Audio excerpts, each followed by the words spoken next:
Do. There we are. Hello, everyone. Welcome to this Monday episode of the Neurodiversity Media Network. I am Briar Harvey. I am here today with the fabulous Alice Miriam, and we are talking about creating your connection capital. So, this series is about momentum. We started last time with a breakdown of what that looks like, what it means, how to start building it. Today, we're going to be talking about tracking, planning, the implementation of momentum. For real, I recommend you bring snacks. This is the part that takes a while. This is the part that feels like it's so much work that you're never going to reach the end of it. An uphill battle. Yes, You that's gotta correct. get the boulder to the top of the mountain before you can get that momentum to roll it down. That is correct. Yeah. So, build those muscles. In addition to building muscle mass, what do we need to know to get started when it comes to tracking and planning our momentum building activities? Well, you need to know that is something like momentum isn't magical happening, right? So the first thing you need to know is that you can plan your momentum and that it is trackable. Now, in order to do that, one of the things that you're going to want to do is you're going to want to know what your goals are. Like you always have to start from where that is, because what my goals look like and what your goals look like, Briar, this way, or what anybody else's goals look different, because that's part of what you're tracking, right? That's part of what you're tracking. And I know I in a previous episode, we did speak around like a work back plan for goals and things. And that's a really great way to plan your momentum. Like if your end goal is this thing right here, like to make 100K, right? Like if that's your goal, got to get on that trend of 6 figures. Now, is it 7 or 10 or 20 figures? Like what's I think it's like 10, 12 figures yeah. now. 11 billion figures. Like right. that's your I think what happened is we just keep moving the number up because that sounds more legitimate. right. Because it's more exciting. People get bored and they glaze over with 7 figures. And so now you got to go to 8 or 9 or 10 to get their attention, I guess. Well, and maybe it's inflation. So Yeah. my $1 million doesn't mean anything anymore. And I got to go make $1 billion to have any impact in the world. Exactly. It's inflation. Yes. Let me get that. So if that's your end goal, right? And you need to build the momentum to get there. And here's the thing with momentum, like once you get it, you'll be surprised at how quickly you'll be able to get to that goal and beyond it. Like momentum starts to take on a mind of its own at some point, but you have to have that consistency in getting there. And that's where the planning and the tracking come into play, because with the planning and the tracking, the planning will help you be more consistent, right? And consistency is going to look different for everyone, right? Like, hello, ADHD. Briar and I were just having a really intense ADHD conversation prior to pushing the go live button about my, my lack of focus and all of these things that have been happening lately. So it looks different for everybody, but you have to find what works for you. And as a matter of fact, Briar, you and I had a conversation. Gosh, it's been like a year ago. Going to have to find that conversation. We'll put it out somewhere, where we talked about planning and we talked about all the different aspects of planning. I think that was an Ask Briar episode. I think it might have even been published, but it probably is still living in the vault somewhere. Somewhere, yes. Mm-hmm. And just different ways, different ideas around planning. And that's something you can research. You can go into, you can use Google. research you some things about planning and ADHD. I mean, do you prefer paper? Do you prefer technology? Do you need, for me, a lot of my planning happens in my alarm app on my phone.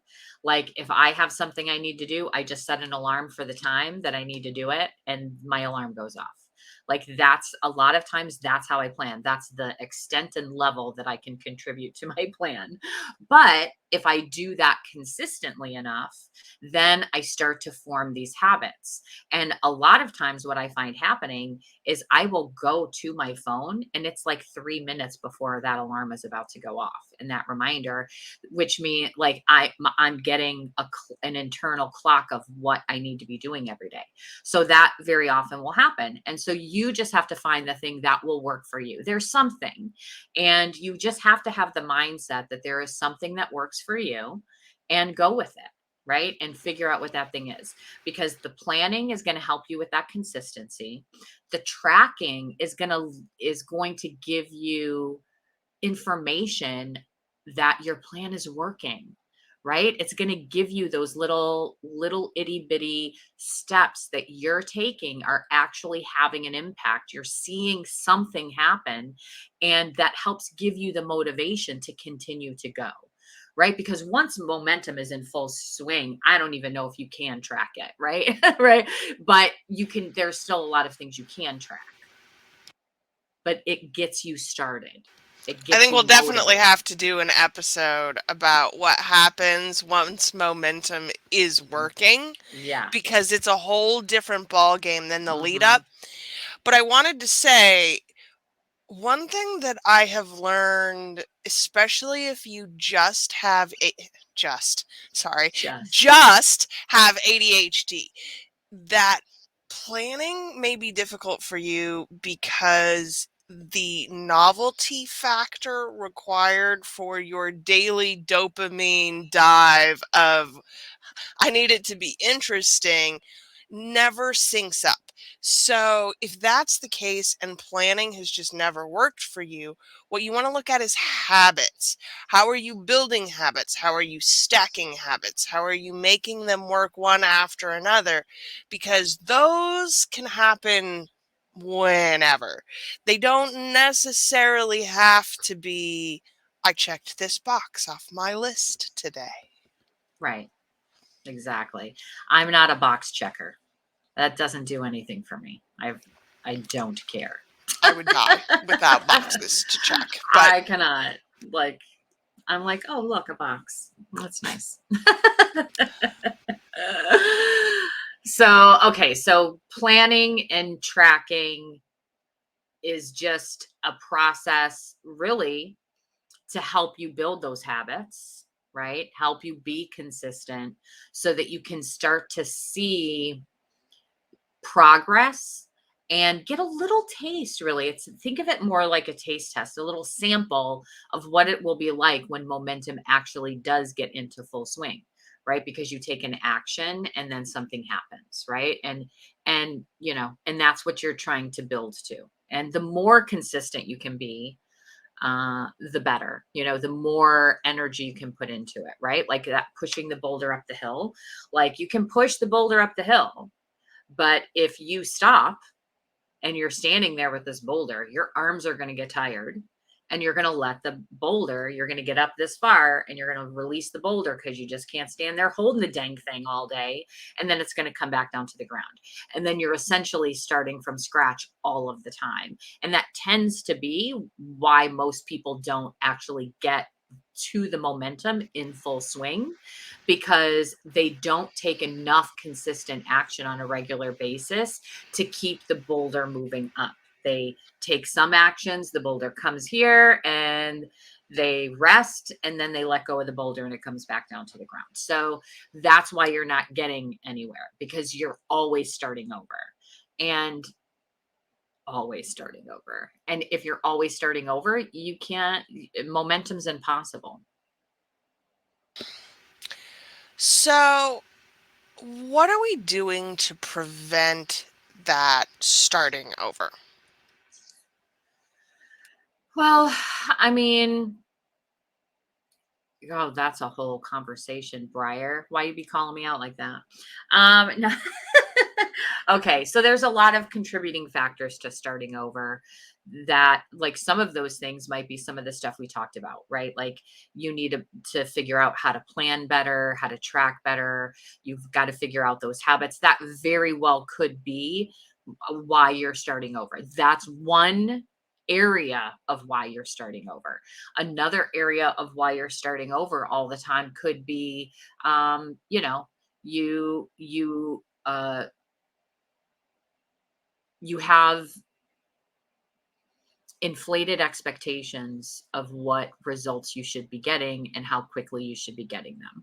So, especially for those of us with like ADHD or other neurodiverse situations, you if it's not like exciting you in that moment, it's like, oh well, this didn't work, let me move on to something else. Or you're out there on the internet and you're hearing people say, oh, I got, I made 11 billion figures from this one viral Facebook post I did, or whatever mumbo jumbo somebody's spouting at you. And so what happens is you now have this unrealistic expectation that you should be able to make this post and like everything's going to happen for you. And then it doesn't. So then you go back to the drawing board. Well, that just wasn't the right thing for me. Right. You're always starting over. If you're starting a new business every week, every day, if you're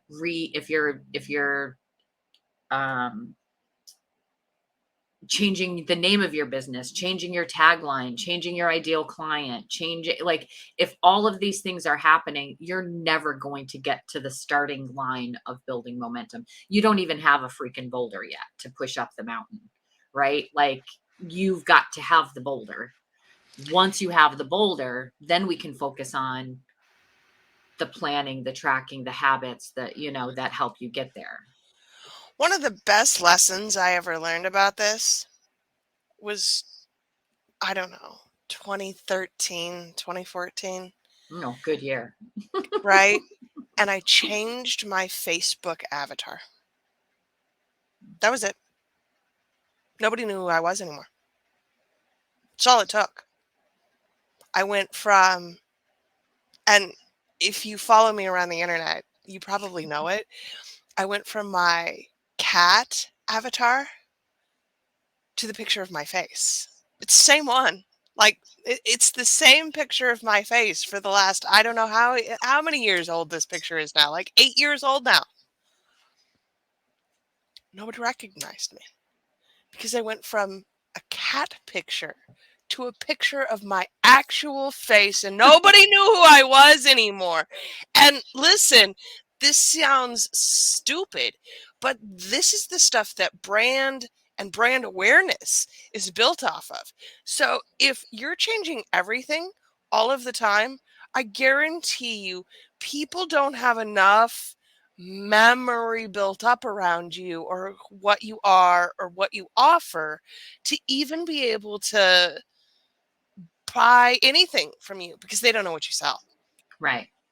There, and if there's the saying too, if you confuse them, you lose them, right? And Mm. then there's also the fact that consistency in the brand and the things that you're talking about also helps build a sense of familiarity with you. And things that are familiar are things that we have more trust in, that we're more comfortable with, right? If something is new, we automatically are evaluating, oh, this is new, do I like it? This is new, is this for me? Do I trust it? There's always questions with something new, right? But something familiar feels comfortable, it feels cozy, it feels welcoming, right? And you trust that more, right? And when you have that sense of comfort, you're like, oh well, let me come in here and let me look around, right? Like you have that familiarity there. So it's important to, figure your shit out and go with it. Like be consistent. And I have to ask now, how much of momentum is actually just about trust? I mean, okay, so this whole series is about building that connection capital. And the whole idea of building that momentum around having that connection capital, that's what the connection capital is. That's the capital. Is part of that is that trust, that relationship that you've built up. And the familiarity that people have with you and the comfort and the trust that they have in you, that is really going to go a long way to get your momentum going and to keep it going. To keep it going. I mean, you still have to put in a little bit of effort. That's a whole nother conversation because you always have to be putting in some level of effort. But the level of effort that you put in gets easier because, like, think about it, right? Like my phone alarm, I'm on that alarm 3 minutes before it goes off. So it's getting easier and I'm getting faster. It's the same alarm. The first time it went off, I was like, oh God, like a 5 minute reminder, right? Like putting the delay, right? Ooh, snooze, right? Doing that. But now I'm on it 3 minutes ahead of time, right? So you get faster at it. It gets easier for you to do it over time as well. So it doesn't take as much energy anymore to do a lot of the same things. So you're always going to have to put some level of energy in it, but that level of energy just is much easier for you at that point so that you can just keep it going. But you have to build those relationships. Trust is a huge part of it, especially nowadays. Like, oh my gosh, there's just so much BS out there. Like, we want to be around people and businesses and do business with people that we trust, right? That know, like, and trust is a big part of connection capital. And you need that. And if you're constantly changing what you do and who you are and what you're saying and what you're talking about, and people are too confused, they don't trust it, right? And here's an example. There's somebody who I really liked as a person, and I knew them fairly well, and I liked them, and they had a particular business. And I was into it and I was learning about it and I was doing it. And then all of the sudden, they started doing this different thing. And I'm like, oh, okay. And I was disappointed. I was like, oh, okay. But then all of a sudden they would come out with an offer about that thing that I was interested in before. And I'm like, but are they doing that? Are you still doing this? I was a little confused. And like, I wanted to buy into it, but I wasn't sure if they were going to stay with it because they were over here doing this other thing, which was totally like not even connected to that other thing. Like, it wasn't even in the same universe as it. Okay. And then they stopped doing that thing that I was into altogether, and they were doing this other thing. And then I don't know, months later, they're back to that other thing again. And they're reaching out to me like, hey, do you want to? And I'm just like, no. And I liked that person and I liked that thing, but I didn't go with it because I'm not going to invest time and money and energy into something that I feel like this other person is going to walk away from at any given moment. And I didn't trust it. And that person lost business from me because of it. I'm not naming and shaming anybody about that. I'm just saying, and I like the person. I still like this person, but I'm not giving that person my money or my time or energy because I don't trust that they're going to stick with it. Like, if it's a little change, that's different, right? If it's in the same realm, that's something else. We all have to go through testing our messaging, testing our ideal client. There's things, but you still build that familiarity because it's still the same industry. It's still the same niche. It's still the same sort of general area. That still makes sense. It's not as confusing. And this is not saying don't be who you are online. Please do be who you are. Who you are. That is a big part of the attract and repel that is necessary, is being who you are. And you'll find that it's also the strongest part of what people will say they trust about you and what people will find repellent about you. Hmm. Like, people say to me, I love how you smoke pot on calls, Briar. And I'm like, oh, great. I just was gonna anyway. I was going to do it anyway. But at the same time, I have had more than one person now who has been very opposed to all of that. And you are not my person. That's all. Yep. I think one of the things that we have to look at when it comes to trust is consistency, right? Mhm. I trust you because you're saying and doing the same things over and over and over again. How do we develop consistency without getting tired of hearing ourselves talk? Mm, that's a good question. So, first of all, accept the fact that you're probably going to get tired of hearing yourself talk. Okay. Like, accept that as part of the reality, because one of the things that happens is that I say the same thing over and over and over again, and I hear myself say it every time I say it. The people that I'm saying it to, they don't hear it every time I say it. And even if they see me saying it, it might not be registering, because they're my ADHD brain or whatever, and they're scrolling, and that just kind of goes by, and it doesn't even register for them, right? So other people aren't hearing it. Like, you might be getting sick of yourself, but don't let that deter you that other people are, right? Because I think we tend to make that connection. If I'm tired of hearing it, they're tired of hearing it.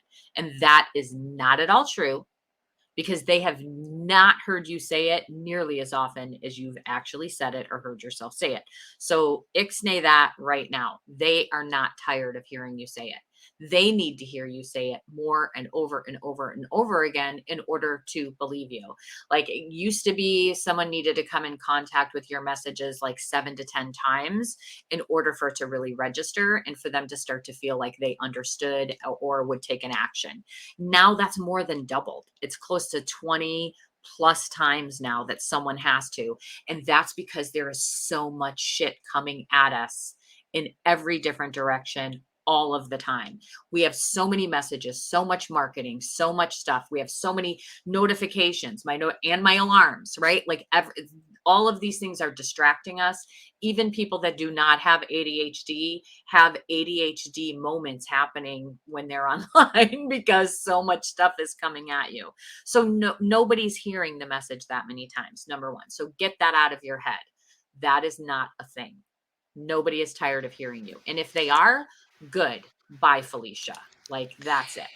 Well, and I trust you more when you're saying the same things over and Hmm. over. I believe that you actually know what you're talking about. Yes. Additionally, I really find that period of repeating myself a lot to be clarification and allowing me to really refine my message. It gives Hmm. me all the time and space I need to go, oh, I'd actually rather say it this way and not that way. Exactly. And you find more things to relate it to, right? When you're Absolutely. saying the same thing over and over again, when you have this really consistent message, and this is the core of what you do, who you are, and how you help, and all of those things, then what happens is you're living your life day to day and you're doing all of these different things. You start to find ways to make connections with that and the things that are happening in your life every day. So now you have new stories to tell that still share the same message. So the stories can be the interesting bits and pieces that are new and fresh, still the same core concept, still the same message, just related in a different way, right? Like, I'm talking about momentum, and right now I'm talking about pushing a boulder up a dang mountain, and you got to have some muscles and you got to be consistent to get that boulder to the top so that it can roll down. And another time, I will use a different story. We could be talking about the swing. We could be talking about, there's all different kinds of stories that we could relate to momentum. And going out into the world and living my dang life, I will make, because I'm always talking about momentum, because that's a key piece of what I do and what I talk about. I am going to be looking at situations where momentum, like, was built or happened or was achieved in a certain thing that maybe has nothing to do with business at all, right? Because pushing a boulder, like, whatever, right? That doesn't necessarily have anything to do with the business, but you have different new fresh things to talk about even though it's the same message, and you can do that. And I recommend that you do do that. New stories, same message. New stories, same message. So, what are the ways that you can practice the development of new stories? Uh, Tell them. You can start. It depends on like what feel out. Who are you? Like what? How do you like to do things? Sometimes the only way you know if you really like something is if you actually put it out there to the world. Like if you say it out loud and other people hear you say it and you're like, "Oh yeah, that felt good." Then, you're onto something. If you say it out loud and other people hear you say it and you go, "Oh god, why did I say that?" Then like, you can switch it up. That's one way of doing it. Now, if that is like if you're looking at me right now going, "Heck no, Alice, I am not saying anything out loud." Uh around other people, then you can write it out. If you like writing, you can write it out. You can find Briar and I are part of an amazing community uh, called the Catalyst. And inside that community, we have a very safe space to be able to share our stories and get really kind but forthright feedback from our peers, from our colleagues, from our friends. And it's very helpful to have that if you do. So you could do that as well. You could always also, one of the things that I used to do before I was comfortable just blurting things out in public was I would record myself on my own camera saying it, right? Give myself the talk. And then I'd watch it back and see how I felt about it too. So there's a few different ways that you can do that for sure. I'd like to add this incredibly helpful tip that I believe it was Marisa who told me, our Catalyst founder. My affiliate link, y'all, is briarharvey.com/catalyst because truly it's my favorite place in business to be. What she said was take your audio recordings, whether they're in Otter or on video, get a transcription, and then take that transcription over to ChatGPT and have them make it cogent for you. I'm like, oh, that's amazing. I may do a lot more writing that way now.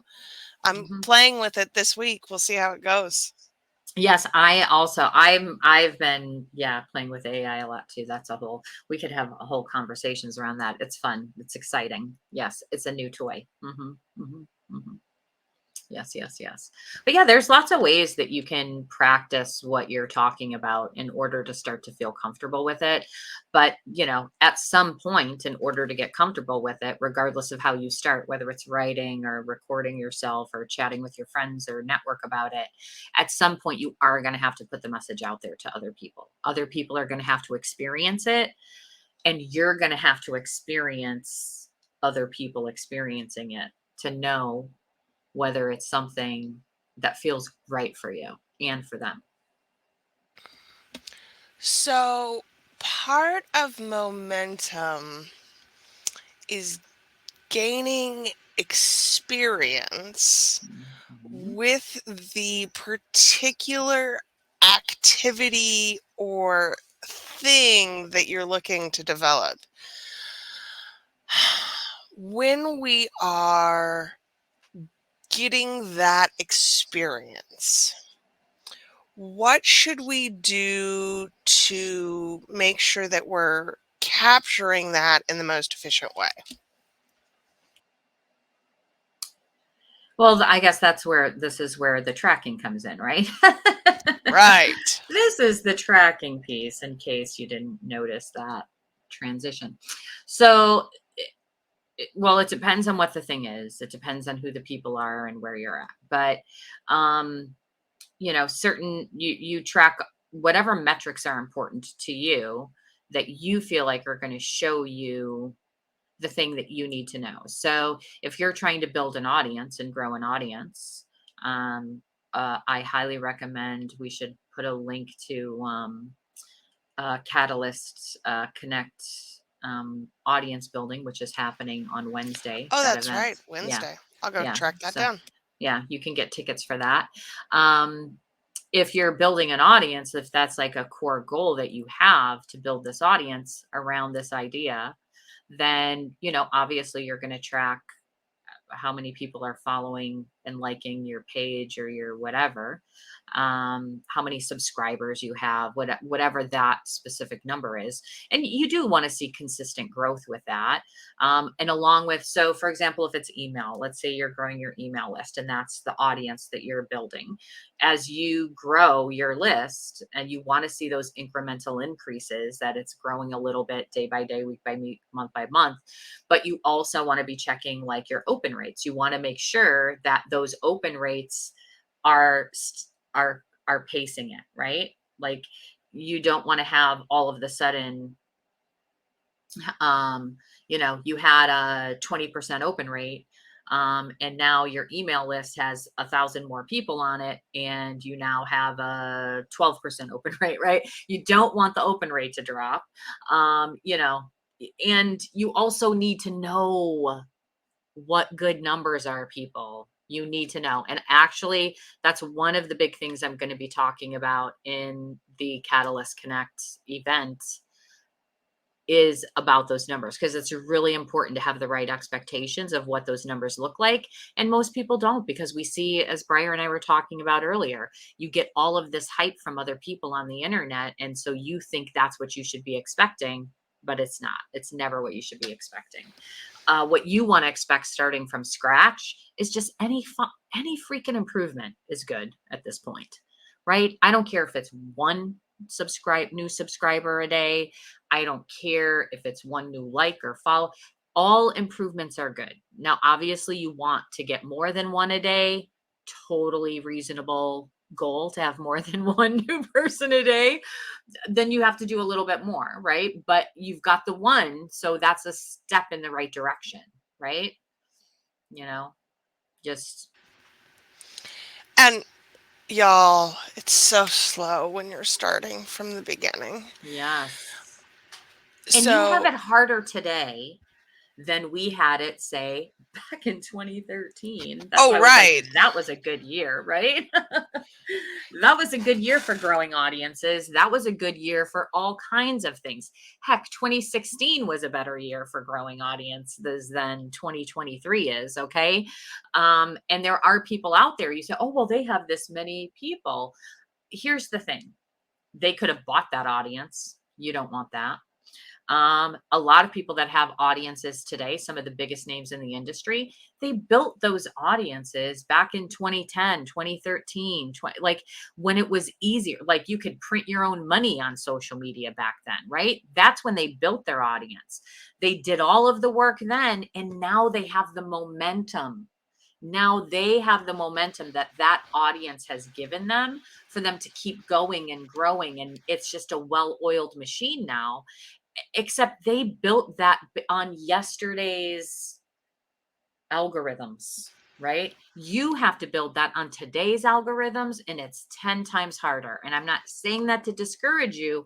I'm saying that so that you know, when you grow by that one, that's still a big deal. Celebrate that win. And it's really important for you to be aware of how this. So, my personal, between list and social media, I'm at like 20K now, give or take a few people on a few platforms. And I'm sure there's a lot of overlap in there, right? But as I'm building this brand new neurodiversity media network, let me tell you, every time I get a new subscriber, it's a party because I'm still under 100 subscribers total, despite my own very large, sizable audience. And it's April now, so I've been doing this for 4 months and I'm still under 100 subscribers, and I'm talking about it damn near daily. Like, this is just what the work is at this stage.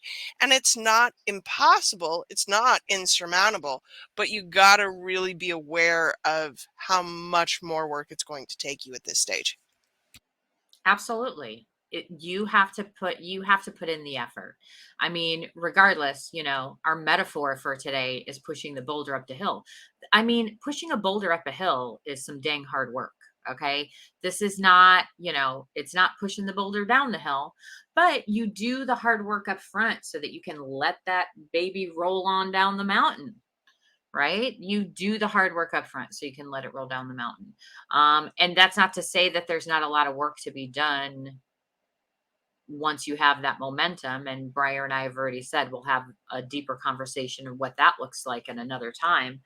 Um, it's just different work, right? It's just different. It's not better, it's not worse, it's just different. And I think it's really important as you are in the building process to be aware of how many times Billie Jean has retired. Like, maybe not that one specifically, but what I'm That's a good saying one. is you got to be aware of how many of these people who have come before you are in fact using the same tricks and tools over and over and over again because it works for them. Billie Jean retires because that clearly works for him. We're laughing, but the man has more going out of business sales than I have going into business sales. So clearly, I think it's important that you understand what will work for you is not going to be the same as what works for everyone else. hmm Absolutely. And that's where the testing comes in, right? So you have this balance of where you want that consistency, right? Because you want to build the familiarity, you want to have the plan, you want to track because you want to take those steps forward. But that whole process of building momentum is the testing, right? You're testing how you say these messages.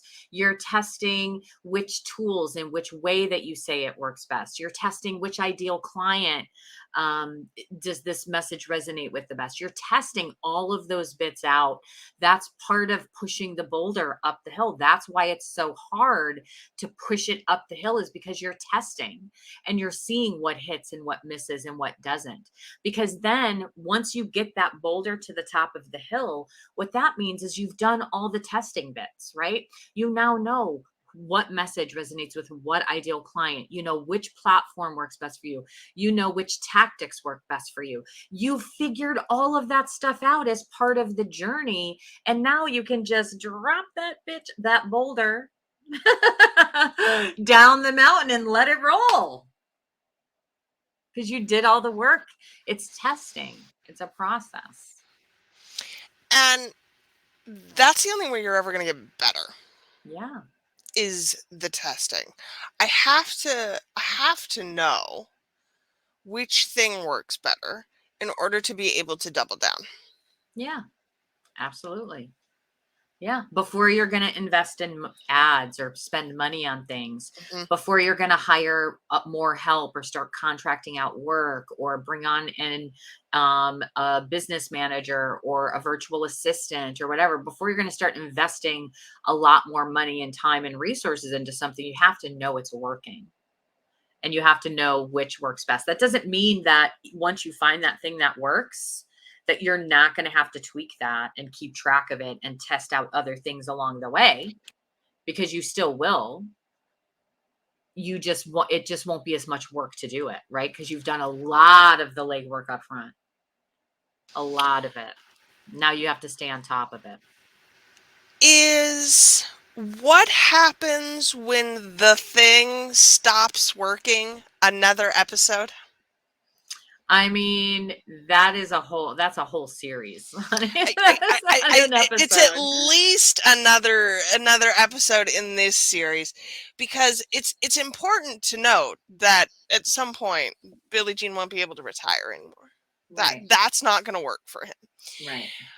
But as long as things are working, as long as your momentum continues to build, then it's about doubling down on what is working and making small changes to the greater whole.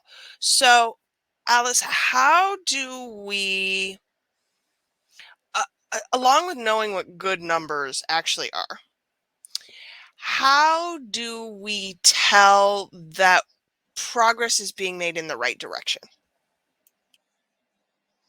Well, first you have to know what direction you're going, I guess, is Mm, the true. one of the Hmm. idea things. You have to know where you want to go, because all too often we get started on something and we're just getting started. We have no idea what destination we want. And that's really important because I did this to myself once upon a time, and I started a business that I had no idea what I wanted out of it or what direction I was going in. And I put in a lot of time, a lot of money, a lot of effort and energy. And I had a lot of clients and I was making money. And I was freaking miserable because I was on a hamster wheel because I didn't know where I was going. So I was literally running in circles. Not a fun place to be. So I had to leave that behind. So you definitely need to know what the end goal here is, right? So it could be that Besides 11 11 jillion billion figures, right? figures, right? Like, do you want to sell this business, right? Do you want to get it to the point where you can sell it and leave it be, right? Is this business leading to something else, right?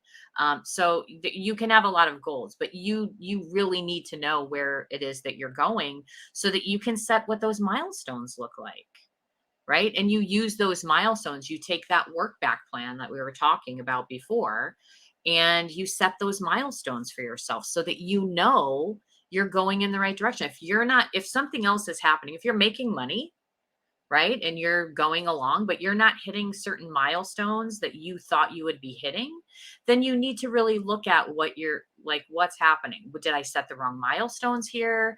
Am I really making money, or does it just feel like I'm making money? Like, you have to take a look at what's happening there. You just have to be aware of it. You don't have to look. That um work back plan was, we went into a lot of detail with that one in the mhm, last episode of this series. So I've linked that in the comments because really, if you don't know how to start with a goal and work backwards from it, then it's a skill that you need to develop in order to make milestones. Alternatively, once again, if you don't have an end goal in mind, your best bet is to create and build habits that will give you that burst of dopamine. But at the end of the day, that's only going to get you so far without knowing where you're going. It'll get you dopamine. It may not get you results. correct. And I think that's the last thing I want to talk about today. How do our people, Alice, develop the it's not about work ethic, right? And it's No. not even about an ability to plan. How do I develop an understanding of what I want the goal to be when I don't even remember what I had for breakfast this morning? Yeah. I yeah. I mean, so here's what I've been doing lately, because I've been going through a lot lately. I've had a lot of big changes in my life. Briar and I were just talking about that earlier today too. And I've had a lot of big changes, and I'm going through a lot of changes because I'm a lady of a certain age as well. So I'm going through those changes on top of all of these other changes, right? I'm, so much happening. And I really, like, I had to reevaluate what I want in my life, and where I'm going and what that looks like. And so I start looking at okay, so what does my perfect day look like? I mean, like, let's not talk about what 5 and 10 freaking years looks like. Like, holy mackerel, like, I cannot even right now. Okay. Like, but I can look at what would my perfect day right now today look like? What would I be doing? Who would I be with? Where would I go? What would I eat? What would I be wearing? Am I inside? Am I outside? Like, just map out what your perfect day looks like. Just start there. Start with what that is, because that's going to tell you a lot about yourself. It's going to tell you a lot about what makes you feel good. And it's going to tell you a lot about how to set goals so that you can achieve that perfect day every single day. Every single day. Like, start there. If you're struggling with that, start there. If you need help with that, NMN collaborator, the operator, has lots of ordinary day planning. It's in her planner. Let me know. We'll hook you up with it. It's really, I think, the first step to being able to have a clear understanding of where you're going Mhm. is knowing what I want from just a normal day. From a normal day. Yep. What does a normal day look like? And then if you start to get comfortable with what a normal day looks like, what does like a special day look like? What would that Mm. include, right? Like, just, start small. Like, what's the perfect, if a perfect day is too much, what's the perfect morning look like?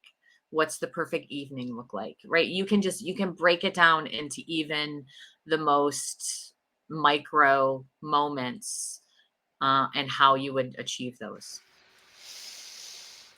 And it's really important to be clear about the difference between planning what your ideal day looks like versus trying to suddenly adopt that, right?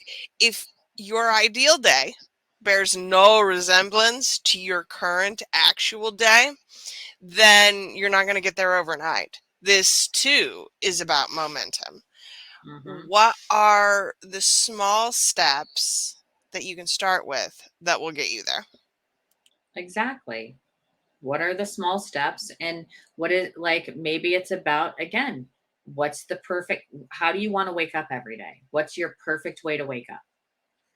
Like, maybe it just starts with that. Or what's the perfect way to end your day? Like, maybe that's what it starts with. You pick a thing, and you can start that small, that small. But it does help you figure out who you are and what you really want in life when you think about what, because that's that implementation, right? What am I doing every single day that feels good? And truly, if this is something that you even struggle imagining what an ordinary day could look like, then pick the thing that feels the most icky. If you are a revenge bedtime procrastinator and staying up late, figure out a bedtime. Figure out a bedtime routine.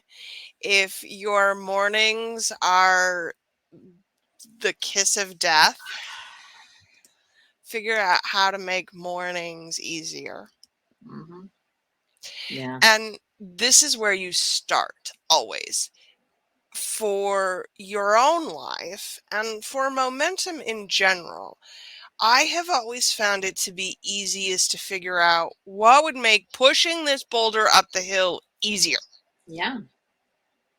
Let me throw this rope around it. Right. Let me Yeah. let me get a lever. Yeah. Whatever those things are, figure out how to make the process easier because that's going to make getting momentum easier too. Yeah, absolutely. There's no, like, listen, there's no shortcut, right? There's no instant momentum. There's no magical drink or secret sauce or anything that's just going to make it happen for you. However, there are certainly things that you can do that can make it easier for you, right? And the things that make it easier for you may not make it easier for me, right? These are things that are unique and specific to you. So there are things you could do to make it easier for yourself. There are things that you can do to make it harder for yourself. So look at what those things are, which is what Briar's point is here. Look at what the things that you're doing that are making it harder for you to get that momentum.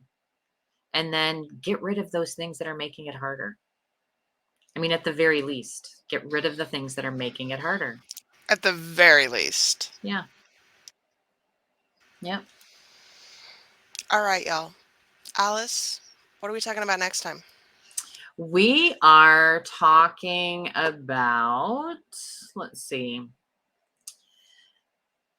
Today, I think we're expecting momentum. Okay. So I think momentum, expectations. I mean, we did talk a little bit on that today, but we're going to dive a little bit deeper into what some of the things that you can expect from momentum. And I think it's going to go into a little bit of that area of, like, first of all, knowing when you've got the momentum, right? Mm-hmm. Like knowing when that hits. What is that point? Um, what does that look like? Mm-hmm.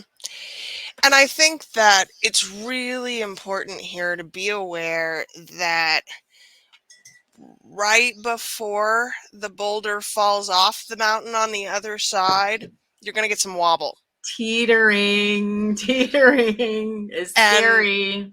it is very scary. So we'll talk a lot about how to internalize that process so that you are taking care of yourself, especially if you are on the autistic side of neurodivergence.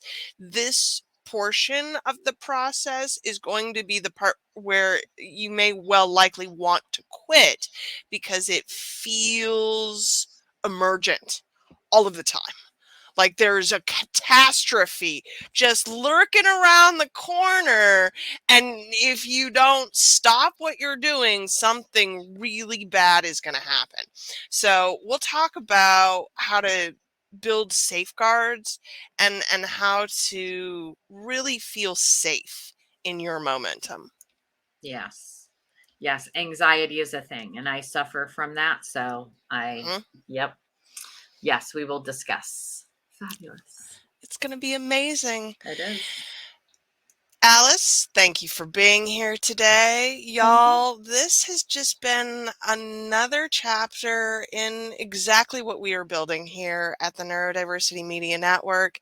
This is everything that you're going to need to know about creating and sustaining momentum as you go forward in your life and in your business. And if you would like to see more of this work, we invite you to subscribe. That's the neurodiversitymedianetwork.com. Paid subscribers get access to a bunch of bonus features, all of the courses in one page, a couple of private streams. For less than a cup of coffee a day, you can join us as a paid subscriber of the Neurodiversity Media Network. Link is in the comments. Thank you so much for being here, y'all, and we will see you next time. Have a great day. Bye now. Bye for now.